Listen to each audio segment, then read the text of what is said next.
번째 이야기는 동아시안컵 뒷얘기예요. 저희가 취재했을 때 좀 개인적으로 느꼈었던 뒷얘기를 좀 해보고 싶은데, 경기 후에 믹스존에서 거의 1시간 가까이 인터뷰를 하더라고요. 그것도 일본 선수들은 대부분 믹스존을 다 둘러싸고 있고요. 기자들이 옮겨다니면서 1시간 가까이. 사실 국내에서는 이런 분야가 좀 드물거든요. 일본 기자 문화가 원래 좀.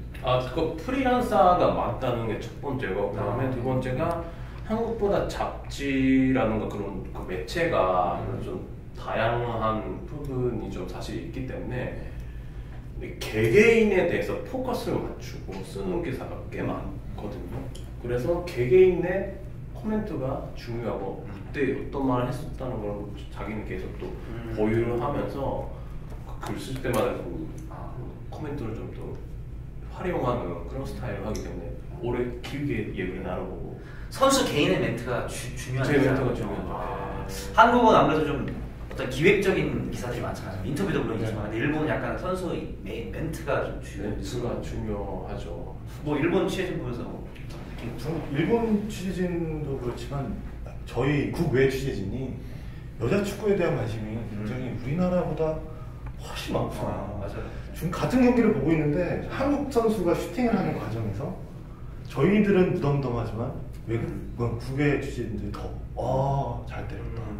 그런 반응 하나하나가 굉장히 큰 관심이 있구나라는 생각을 하고, 그리고 또 지소연 선수를 비롯해서 많은 선수들이 관심 좀 가져달라 이런 걸 연계해서 생각해 봤을 때 굉장히 우리 국민들의 응원이 굉장히 필요하다고 생각이 듭니다. 저도 네, 지난 여자 월드컵 우승 후에 그런 이루어진 그런 현상이고, 그다음에 그 우승을 통해서 주부들에 대한 그런 층에 대한 호소하는 그런 부분이 상당히 많더라고요. 그 여성의 꿈은 좀 이루어지게 되는 그런 사람들, 선수들 그런 인식이 많이 되어 있어서 주부들한테 인기가 네, 아침에 9시 또 11시 사이, 그다음에 오후에 그 시간대에 주부들이 보는 지상파 프로그램 시간대가 있어요. 그때 뉴스 프로그램 때 많이 그 선수들이 많이 또 이슈가 돼서, 그래서 주부층이 많이 그렇게 좋아하고. 우리나라 주부님들도 아침 드라마 조금 네, 맞습니다. 꼭 제가 좀 더 여쭤보겠습니다. 한국 기자분들께 왜 그 중국 기자들과 이렇게 좀 싸우지는 않는데도 분위기가 좀 안 좋았던 것 같아요. 중국 기자들. 중국 기자들 아무래도 이게 중국 기자들하고 이게 중국 취재에 대한 인식이 별로 우리나라에서 별로 안 좋은 게, 꼭 기자회견에서 좀 어긋나는 질문들을 많이 하고, 그동안 좀 중국 취재진과의 마찰이 어느 정도 좀 마찰이라기보다는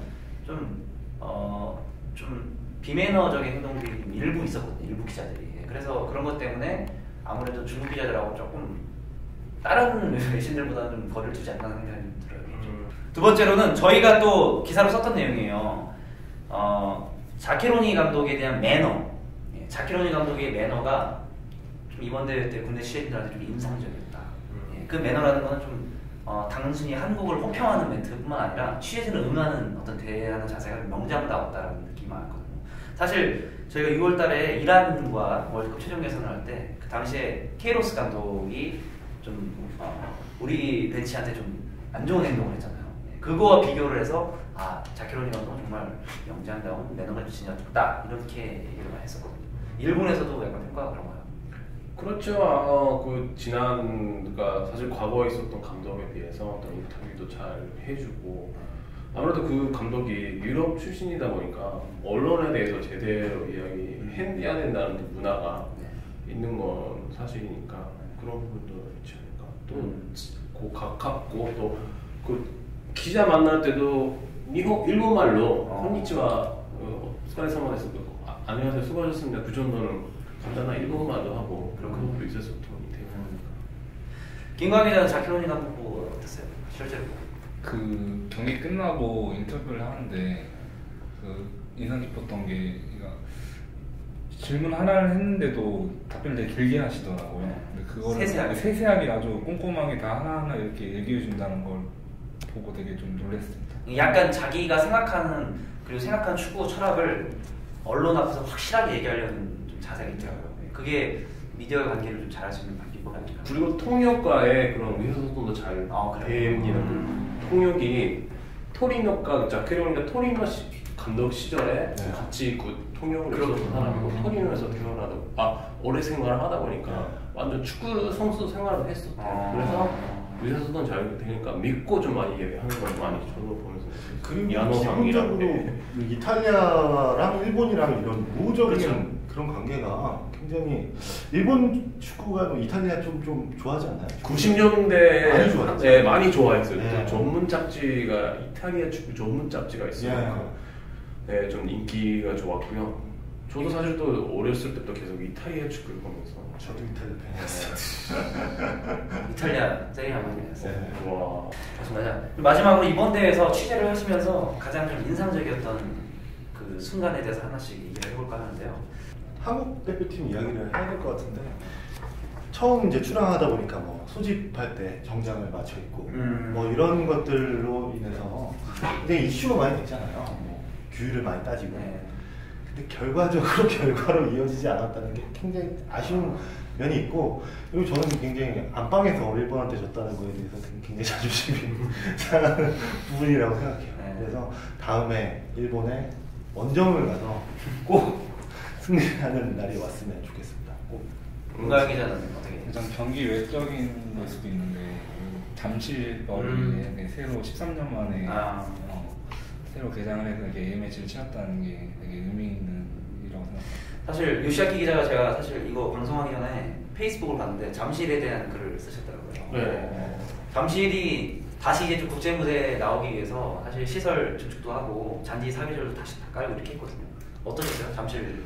오랜만에 보니까 또 역시 이게 한의전이라는 느낌이 뭐 오히려 상암에서 하는 것보다 우리 그렇죠. 낮에 익은 그 풍경이 잠실이라고 했고 앞으로도 많이 했었으면 좋겠어요. 그리고 K리그 경기는 꼭 거기서 해야 된다고 생각합니다. 네. 많이 또 그런 운동도 하시는 분들이 계시는 것 같기도 하면서 저도 똑같은 생각입니다.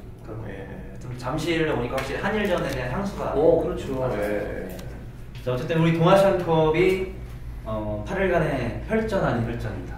끝났습니다. 그래서 이번 대회 어쨌든 지금까지 얘기를 했듯이 한일 양국이 얻은 것도 많고 또 보완해야 될 점도 많다는 걸 느꼈기 때문에 이제 불과 월드컵까지 한 10개월도 남지 않았습니다. 그래서 그때까지 양 팀이 이 동아시안컵을 소중한 자산으로 삼아서 상승 기운을 얻었으면 좋겠습니다. 하여튼 한일 양국이 월드컵 본선에서 좋은 성적을 거두기를 바랍니다. 원하시죠? 하이. 축구대회 여기서 마치겠습니다. 감사합니다.